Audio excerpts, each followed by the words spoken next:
নমস্কার। গল্পের ঝুলিতে সকল শ্রোতা বন্ধুদের স্বাগত জানাই। আজ আপনাদের জন্য গল্পের ঝুলিতে রয়েছে নারায়ণচন্দ্র ভট্টাচার্যের লেখা প্রায়শ্চিত্ত। গল্পটি ভালো লাগলে একটি লাইক এবং কমেন্ট করে জানানোর অনুরোধ রইল। আর চ্যানেলে নতুন হয়ে থাকলে চ্যানেলটি সাবস্ক্রাইব করতে কিন্তু ভুলবেন না। তাহলে চলুন শুনে নেওয়া যাক আজকের গল্প। যেদিন রোহিণীর বিবাহ হইয়াছিল সেদিনটা তাহার নিকট যেমন একটা চিরস্মরণীয় সুখের দিন, তেমনি 1 বৎসর পরে তাহার আবার একটা চিরস্মরণীয় দুঃখের দিন আসিল। সেদিন রোহিণী দেবতুল্য স্বামী হারাইয়া শ্বশুরালয় হইতে বিতাড়িত হইয়া অবলম্বন শূন্য পিতৃভবনে একটি 1.5 বৎসরের শিশুর হাত ধরিয়া দাঁড়াইল। কেহ কোথাও নাই, সংসার অন্ধকার, বর্তমান ভবিষ্যৎ গাঢ় তিমিরে সমাচ্ছন্ন। সেই বিরাট অন্ধকারের মধ্যে 1.5 বৎসর বয়সের ছোট ভাইটির হাত ধরিয়া নিরাশ্রয় রোহিণী একা দাঁড়াইল। এক ভগবান ছাড়া তাহাকে আর কেহ দেখিবার রহিল না, কেহ রাখিবার থাকিল না। রোহিণীর একটু বেশি বয়সেই বিবাহ হইয়াছিল। তাহার বাপ মা গরিব ছিল, সুতরাং 13 বৎসরের এদিকে কন্যাকে পাত্রস্থ করিতে পারে নাই। তবে গরিব হইলেও রোহিণী যে নিতান্ত মন্দ ঘরে পড়িয়াছিল তাহা নহে। সে কুৎসিতা ছিল না, সুতরাং জমিদার বাড়িতে না হইলেও বিবাহটা একটু ভালো ঘরেই হইয়াছিল। বিবাহের পর রোহিণী স্বামীর নিকট একটু আদর যত্নও পাইয়াছিল, কিন্তু 1 বৎসরের মধ্যেই এই আদর যত্নের শেষ হইয়া গেল। যে বৈশাখে বিবাহ হইয়াছিল তাহার পরের বৈশাখে রোহিণীর কপাল ভাঙিল। তাহার স্বামী মারা পড়িল। সঙ্গে সঙ্গে শ্বশুর শাশুড়ি অলক্ষণা বধূকে বাটি হইতে বহিষ্কৃত করিয়া দিয়া গৃহলক্ষ্মীকে সুস্থির করিল। অলক্ষণা রোহিণী কাঁদিতে কাঁদিতে বাপের ভাঙা ঘরে আসিয়া আশ্রয় লইল, কিন্তু সে ভাঙা ঘরও শীঘ্রই আরও ভাঙিয়া পড়িল। স্বামীর মরণাশৌচ না যাইতেই তাহাকে মাতা পিতার মরণাশৌচ ধারণ করিতে হইল। অশৌচাবসানে রোহিণী দেখিল তাহার সব ফুরাইয়াছে, আছে কেবল একটি 1.5 বৎসরের শিশু। সকল অবলম্বন ভাঙিয়াছে, আর সেই অবলম্বনহীনা রোহিণীকে 1.5 বৎসরের শিশুটি একটা মস্ত অবলম্বন জ্ঞানে জড়াইয়া ধরিয়াছে। রোহিণীও সেই ক্ষুদ্র শিশুটিকেই সংসারের একটা দৃঢ় অবলম্বন জ্ঞানে বুকে তুলিয়া লইল। রোহিণীর এত বড় দুঃখটা দেখিয়া প্রতিবাসীরা যে নিশ্চিন্ত ছিল তাহা নহে। তাহারা আসিয়া রোহিণীর দুঃখে সহানুভূতি প্রকাশ করিল, তাহার মৃত পিতার গুণকীর্তন করিল। শেষেই কিরূপে তাহার দিন চলিবে সে ভাবনাও ভাবিল। কিন্তু ভাবনার শেষ না হইতেই ধনঞ্জয় চৌধুরীর কন্যার বিবাহের সংবাদ গ্রামে রাষ্ট্র হইল। তখন সকলে অগত্যা রোহিণীর ভাবনা ছাড়িয়া ধনঞ্জয়বাবুর বাটির উৎসব ও ভোজনাদি ব্যাপারের আলোচনা ও সমালোচনায় মনোনিবেশ করিল। আর রোহিণী সেই ভগ্ন গৃহদ্বারে বসিয়া ছোট ভাইটিকে কোলে লইয়া ভগবানকে ডাকিতে লাগিল। ভগবান যিনি জীব সৃষ্টি করিয়াছেন তিনি কি আহার দিবেন না? রোহিণী জানিত না যে সেকালের বিধাতা পুরুষ একালে আর কাহারও জন্য বালি মাপিয়া আহার সংস্থানে প্রবৃত্ত হন না। সেকালের বিধাতা যে পেনশন লইয়াছেন, আর তাহার পরিবর্তে একালের সভ্যভব্য বিধাতা যে তাহার মতো লোকের জন্য বালি মাপা একটা ভয়ানক দুষ্কর্ম বলিয়া নূতন আইন প্রচার করিয়াছেন, তাহা রোহিণীকে কেহ বলে নাই। সুতরাং সে বিধাতা পুরুষের বালি মাপার উপর নির্ভর করিয়া রহিল। সংসার রোহিণীকে ছাঁটিয়া ফেলিয়া আপনার নির্দিষ্ট পথে সমানভাবে চলিতে থাকিলেও সংসারের একটা লোক কিন্তু রোহিণীকে ছাঁটিয়া ফেলিতে পারিল না। সে সংসারের স্বাভাবিক নিয়ম লঙ্ঘন করিয়া রোহিণীর ভাবনা ভাবিতে লাগিল। তাহার নাম ভজহরি। ভজহরি লোকটা কিছু অস্বাভাবিক ধাঁচে গড়া। সে মদ খায়, গাঁজা খায়, ধনঞ্জয়বাবুর ছোট ভাই কুমুদবাবুর সহিত ইয়ার্কি দেয়, বাবু রক্ষিতা স্ত্রীলোকের সহিত আমোদ প্রমোদ করে। আবার কেহ বিপদে পড়িলে ভজহরি তাহাকে সাহায্য করে, কেহ খাইতে না পাইলে কুমুদবাবুকে ধরিয়া তাহার খাইবার বন্দোবস্ত করিয়া দেয়। কোনো পুরাঙ্গনার উপর কুমুদবাবুর নজর পড়িলে ভজহরি তাহার রক্ষার জন্য প্রাণপণ করে। ইহাতে কুমুদবাবু সময় সময় তাহার উপর বিরক্ত হইতেন, কিন্তু সুচতুর ভজহরি কৌশলে তাহার সে বিরক্তিকে সন্তোষে পরিণত করিত। সংসারে এক মা ছাড়া ভজহরির আর কেহ ছিল না। তাহার বিবাহ হয় নাই, হইবারও বড় একটা সম্ভাবনা ছিল না। কেহ বিবাহের কথা তুলিলে ভজহরি বলিত, বিবাহ না করিয়া যখন ৩০টা বছর কাটিয়া গেল তখন আর কটা দিন। রোহিণীর সহিত ভজহরির কোনো সম্পর্কই ছিল না, কিন্তু ভজহরির সম্পর্ক বিচার বড় একটা ছিল না। ভজহরি রোহিণীকে চরক আনিয়া দিল, তুলা আনিয়া দিল, প্রস্তুত সুতা বিক্রয় করিয়া দিতে লাগিল। এইভাবে রোহিণী অতি কষ্টে আপনার ও ছোট ভাইটির জীবন রক্ষা করিতে সমর্থ হইল। কিন্তু কেবল আহারে সংস্থান করিয়া দিয়াই ভজহরি নিশ্চিন্ত হইতে পারিল না। সে রোহিণীর জন্য আরও অনেক ভাবিল। রোহিণীর এই বয়স, এত রূপ, সংসারে দুষ্ট লোকের অভাব নাই। তখন ভজহরি তো তাহাকে সর্বদা পাহারা দিয়া রাখিতে পারিবে না।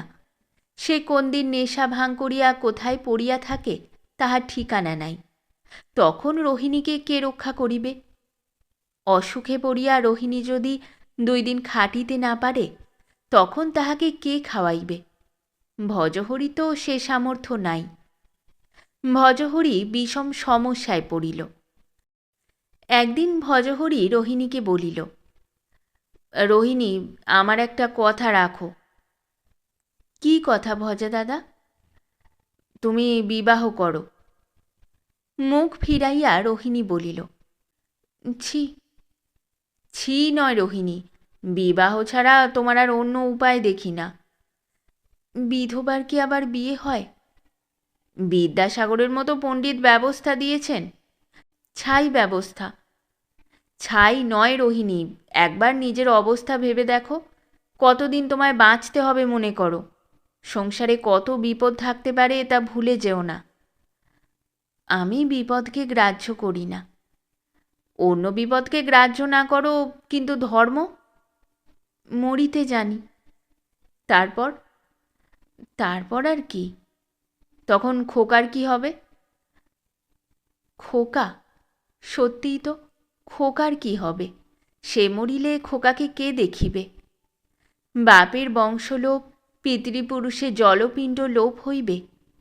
রোহিণী ভাবিতে লাগিল। খোকা তখন একটা মাটির পুতুলকে স্বীয় সঙ্গী কল্পনা করিয়া অবাধ্যতা দোষ জন্য তাহাকে শাসন করিতেছিল। কিন্তু সেই জড় সঙ্গীটি কিছুতেই শাসনাধীন না হওয়ায় অবশেষে তাহার মুণ্ডভক্ষণরূপ শাস্তি প্রদানে উদ্যত হইয়াছিল। রোহিণী তাহাকে বুকের ভিতর টানিয়া লইল। কুন্দকুসুম দর্শন বিস্তার করিয়া অর্ধফুটস্বরে খোকা ডাকিল, দিদি। রোহিণী 2 হাতে তাহার মুখখানি ধরিয়া তাহার কুসুম সুকোমল গণ্ডে চুম্বন করিল। খোকা 2 হাতে দিদির গলা জড়াইয়া ধরিল। দীর্ঘ নিঃশ্বাস ত্যাগ করিয়া রোহিণী বলিল, ভজা দাদা। রোহিণী, তোমার ভজা দাদা তোমাকে দুষ্কর্মের মন্ত্রণা দেয় নাই। কিন্তু 5 জনে কি বলিবে? 5 জন? 5 জন কে রোহিণী? যারা এখন তোমাকে উপবাসী দেখে মুচকি হেসে চলে যায় তারা? একটু ভাবিয়া রোহিণী বলিল, ভজা দাদা, আমায় একটু ভাবতে দাও। ভজহরি আর কিছু বলিল না। সেদিন রোহিণী খোকাকে বুকে চাপিয়া অনেক ভাবিল, অনেক কাঁদিল। ইহকাল পরকাল, সুখ দুঃখ, ভজা দাদা, খোকা, আপনি, একে একে অনেক কথা ভাবিল। কিন্তু ভাবিয়া কিছুই স্থির করিতে পারিল না।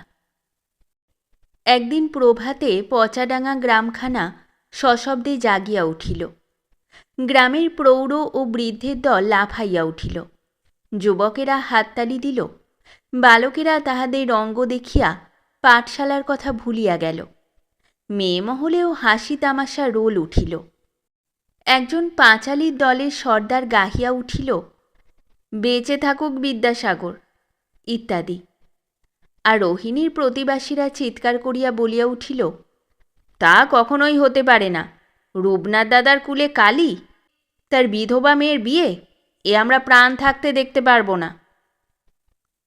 তখন পুরোহিত সার্বভৌম মহাশয় ছুটিয়া গিয়া রোহিণীর হাতে পইতা জড়াইয়া দিলেন।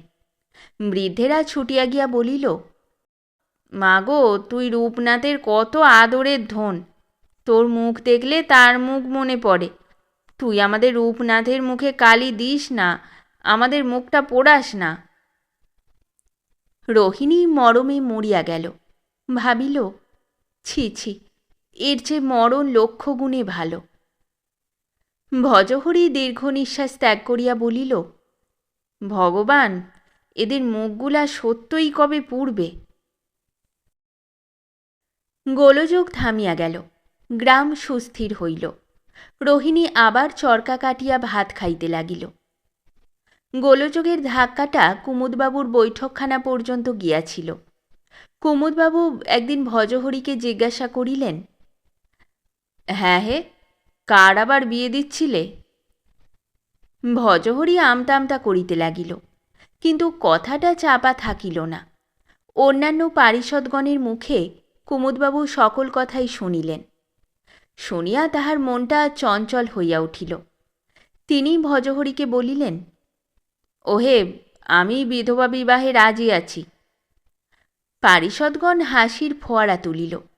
ভজহরির বুক কাঁপিয়া উঠিল। ইহার পর ভজহরি সংবাদ পাইল, বাবু একদিন বেড়াইতে গিয়া গোপনে রোহিণী রূপমাধুরী দেখিয়া আসিয়াছেন এবং দেখিয়া মুক্ত কণ্ঠে তাহার রূপের প্রশংসা করিয়াছেন। ভজহরি ভাবিল, ভগবান রক্ষা করো। ইহার পর হইতে রোহিণীর নিকট গয়লা বউয়ের যাতায়াত আরম্ভ হইল। ক্রমেই তাহার মাত্রা বৃদ্ধি পাইল, কিন্তু তাহার এই আগমনের উদ্দেশ্য কি তাহা রোহিণী ভালো বুঝিতে পারিল না। সে না বুঝিলেও পাড়ার লোকেরা ন্যায়ের অনুমান খণ্ডের সাহায্যে তাহা বুঝিয়া ফেলিল। সঙ্গে সঙ্গে একটা সিদ্ধান্তও করিয়া বসিল। পর্বত বন্যিমান ধূমাত। যখন রোহিণীর গৃহে ধূমরূপা গোপবধূর আবির্ভাব হইয়াছে এবং সে যখন কুমুদবাবুর দূতী রূপে প্রসিদ্ধা, তখন আগুনও নিশ্চয়ই জ্বলিয়াছে। সে আগুন কুমুদবাবুর সহিত রোহিণীর একটা অবৈধ আত্মীয়তা। তখন যে যতদূর পারিল কল্পনার সাহায্যে এই সিদ্ধান্তকে অলঙ্কৃত করিয়া আপনার সদুদ্দেশ্য সাধন করিতে লাগিল। যে না পারিল সে কেবল শুনিয়াই তৃপ্তি লাভ করিল। ফলকথা 2-4 দিনের মধ্যেই সকলে স্থির করিয়া ফেলিল, রোহিণী পাপিষ্ঠা, সে কুমুদবাবুর বিলাস সঙ্গিনী। সার্বভৌম মহাশয় সবেগে অ্যাক্টিভ নস্যি টানিয়া বলিলেন, নষ্টস্য কান্না গতি। এতদ্রূপ না হইলে পুনর্বিবাহার্থ তাহার অভিপ্রেত হইত কেন?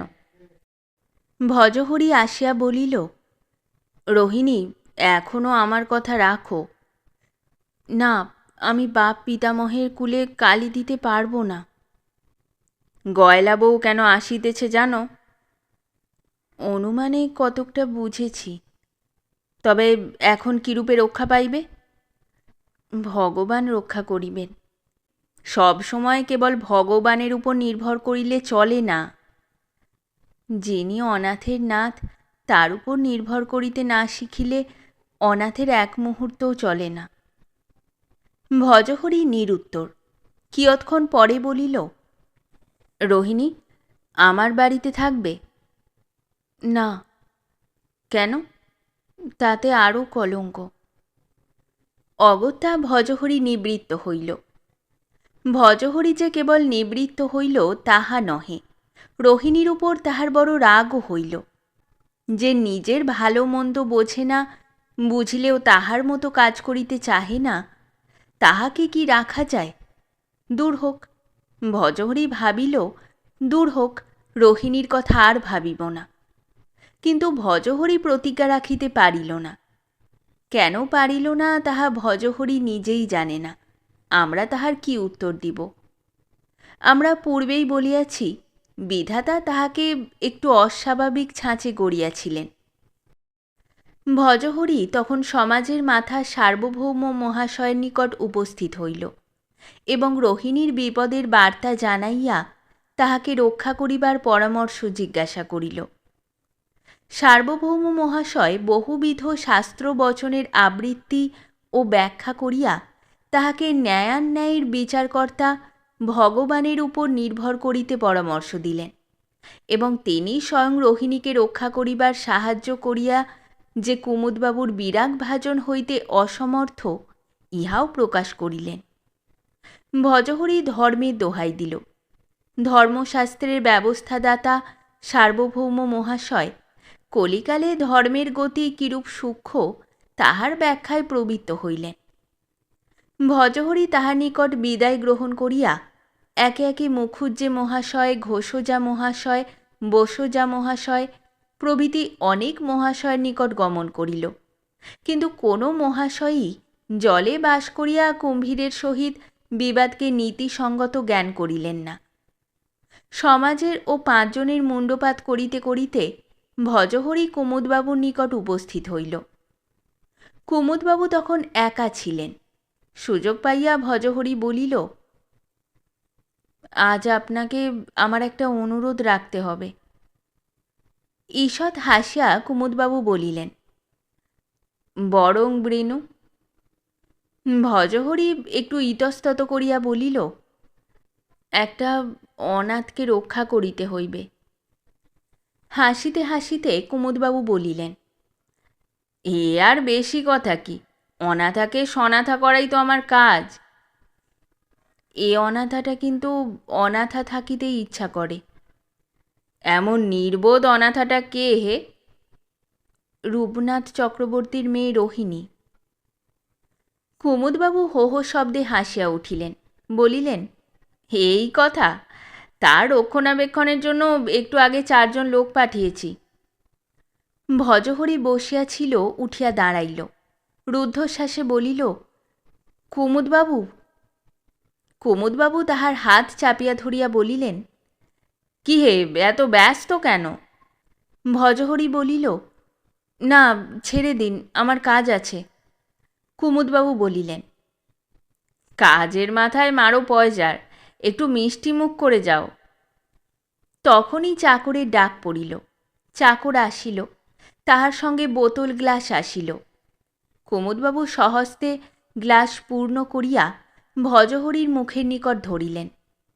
অগত্যা ভজহরি সেটুকু উদরসাৎ করিল। বাবু নিজেও 1 গ্লাস উদরস্থ করিলেন। ভজহরি বলিল, এবার ছেড়ে দিন, আমি যাই। কুমুদবাবু বলিলেন, চুপ রাহো, যাচা অন্ন মাত ছোড়ো। আবার গ্লাস পূর্ণ হইল। আবার তাহা ভজহরির মুখের নিকট আসিল। ভজহরির এখন একদিকে কর্তব্যের আহ্বান, অন্যদিকে সুরার সাদর সম্ভাষণ। সুরাভক্ত ভজহরি সুরার আহ্বানকে উপেক্ষা করিতে পারিল না। সুরা সুন্দরীর মোহিনী শক্তির নিকট কর্তব্য পরাজিত হইল। দেখিতে দেখিতে বোতল শেষ হইল। আবার বোতল আসিল, কিন্তু তাহা শেষ না হইতেই ভজহরি জয় বাবা জগন্নাথ বলিয়া ভূমিশয্যা গ্রহণ করিল। কুমুদবাবু তাহাকে স্থানান্তরিত করিবার আদেশ দিলেন। রোহিণী শুইয়াছিল, কিন্তু ঘুমায় নাই। সেদিন একাদশী। সমস্ত দিনের উপবাসে তাহার সর্বাঙ্গ ঝিমঝিম করিতেছিল। কানের ভিতর শোঁ শোঁ শব্দ উঠিতেছিল। রজনীর স্বাভাবিক স্নিগ্ধতা গুণে তৃষ্ণার বেগটা একটু একটু কমিয়া আসিতেছিল, কিন্তু একেবারে কমে নাই। রোহিণী ঘুমাইতে চেষ্টা করিতেছিল, কিন্তু ঘুম আসিল না। তাহার পরিবর্তে একরাশ চিন্তা আসিয়া তাহার তৃষ্ণাকুল বুকটা জুড়িয়া বসিল। রোহিণী ভাবিতেছিল, মানুষ কেন জন্মে? দুঃখ ভোগ করিতে? তবে সে জন্ম হইতে মৃত্যু পর্যন্ত কেবল দুঃখভোগই করে না কেন? 2 দিনের জন্য সুখের বিদ্যুৎ চমকিত হইয়া একটা নিদারুণ অতৃপ্তি জ্বলন্ত আকাঙ্ক্ষা জাগাইয়া দিয়া অনন্তকালের জন্য তাহাকে দুঃখের গাঢ় অন্ধকারে ডুবাইয়া দেয় কেন? যাহাকে আজীবন প্রচণ্ড মরুবক্ষে ছুটিয়া বেড়াইতে হইবে, সে মুহূর্তের জন্য সুশীতল পানীয়ের আস্বাদ পায় কেন? ইহারই নাম কি দুর্লভ মানব জন্ম? ইহারই নাম কি বিধাতার করুণ সৃষ্টি? তবে এর চেয়ে আর নির্মমতা কোথায় আছে? তবে কি ইহা দয়াময় বিধাতার দয়ার রাজ্যে নির্দয় মানুষের স্বেচ্ছাকৃত অত্যাচার? তবে কি আমি ইচ্ছা করিলেই এ অত্যাচার হইতে, এই নরক যন্ত্রণা হইতে? রোহিণীর বুকটা কাঁপিয়া উঠিল। বুকের উপর পড়িয়া খোকা ঘুমাইতেছিল। রোহিণী তাহাকে চাপিয়া ধরিয়া অন্ধকারে তাহার নিদ্রালস মুখখানি চুম্বন করিল। তোমরা রোহিণীর উপর রাগ করিও না। রোহিণী বড় দুঃখিনী। সে কেবল দুঃখ ভোগ করিতেই শিখিয়াছে, ব্রহ্মচর্য তো শিখে নাই। সে শিক্ষা তো তাহাকে কেহ দেয় নাই। সহসা বাহিরের দরজায় আঘাত পড়িল। রোহিণী ভাবিল ভ্রম, কিন্তু ভ্রম নয়, আবার আঘাত, আবার আঘাত। ধীরে নয়, সবলে আঘাত। রোহিণীর বুক গুড়গুড় করিয়া উঠিল। গয়লা বইয়ের ভয় প্রদর্শন, ভজাদাদার সতর্কতা সব তাহার মনে পড়িল। ঘর অন্ধকার। খোকা গলা জড়াইয়া বুকের উপর শুইয়া আছে। খোকাকে বুকে চাপিয়া রোহিণী উঠিল। ঘরের দরজা খুলিল। বাহিরে আসিয়া আবার একবার কান পাতিয়া শুনিল। শুনিয়া বুঝিল 2-1 নয়, অনেক লোক মিলিয়া দরজায় আঘাত করিতেছে। ভাঙা বাড়ির ভাঙা দরজা কতক্ষণ টিকিবে? দরজা বুঝি ভাঙিয়া পড়ে। কাঁপিতে কাঁপিতে রোহিণী উঠানে নামিল। তারপর খিড়কির দরজা খুলিয়া বাড়ির বাহির হইল। সঙ্গে সঙ্গে সদরদ্বার মর্মর শব্দে ভাঙিয়া পড়িল। সে শব্দ রোহিণীর কানে গেল। সে ভগবানকে স্মরণ করিয়া ছুটিল। কিন্তু ছুটিবার সঙ্গেই খোকার ঘুম ভাঙিয়া গেল। সে কাঁদিয়া উঠিল। কান্নার শব্দ দস্যুদের কানে গেল। তাহারা তখন হো হো শব্দে রোহিণীর অনুসরণ করিল। লুব্ধক তাড়িতা হরিণীর ন্যায় রোহিণীর ঊর্ধ্বশ্বাসে ছুটিল। ছুটিতে ছুটিতে রোহিণী চিৎকার করিয়া ডাকিল, রক্ষা করো, ওগো রক্ষা করো। স্তব্ধ নৈশ গগন ভেদ করিয়া প্রতিধ্বনি উঠিল, রক্ষা করো, রক্ষা করো। সে প্রতিধ্বনিতে সমস্ত গ্রামখানা কাঁপিয়া উঠিল। সে শব্দ যাহার কানে গেল, সেই সবলে গৃহদ্বার রোধ করিল। বাহিরে পরিষ্কার জ্যোৎস্না। এই জ্যোৎস্নাই রোহিণীর শত্রু হইল। পাষণ্ডগণ তাহার অনুসরণ করিবার সুযোগ পাইল। অন্ধকার, ভগবান, প্রলয়ের গাঢ় অন্ধকারে বিশ্ব ঢাকিয়া দাও। সে অন্ধকারের কোলে লুকাইয়া রোহিণী আত্মরক্ষা করিবে। কিন্তু মানুষের বিপদে বিধাতার ব্যবস্থা পরিবর্তিত হয় না। রোহিণী আর ছুটিতে পারে না। ছুটিবার উপায়ও নাই। সম্মুখে খরস্রোতা নদী। রোহিণী দাঁড়াইল। একবার পশ্চাৎ ফিরিয়া চাহিল। দেখিল পাষণ্ডের দল অতি নিকটে, 20-25 হাত মাত্র দূরে। রোহিণী চিৎকার করিয়া ডাকিল, ভগবান। তারপর খোকাকে বুকে চাপিয়া সেই তরঙ্গিনীর খরস্রোতে ঝাঁপাইয়া পড়িল। পরদিন আধক্রোশ দূরে নদীর চড়ায় একটা স্ত্রীলোকের মৃতদেহ পাওয়া গেল। রমণীর বুকের উপর একটি শিশু। শিশু তখনও দৃঢ় বেষ্টনে রমণীর গলা জড়াইয়া রহিয়াছে। পচাডাঙ্গার অনেকেই আসিয়া লাশ শনাক্ত করিল। সকলেই চিনিল এ রমণী মৃত রূপনাথ চক্রবর্তীর কন্যা রোহিণী। সার্বভৌম মহাশয়ও লাশ শনাক্ত করিতে গিয়াছিলেন। তিনি একটি নস্যি গ্রহণ করিয়া বলিলেন, ধর্মস্য সূক্ষা গতি, যেমন পাপ তেমনি প্রায়শ্চিত্ত। ভজহরি তখন নেশার ঘোর কাটিয়া গিয়াছিল। সে দীর্ঘ নিঃশ্বাস ত্যাগ করিয়া বলিল, সার্বভৌম মহাশয়, রোহিণী কাহার পাপের প্রায়শ্চিত্ত করিল? তাহার কথা আর কেহ উত্তর দিল না। তোমরা কেহ দিতে পারো কি?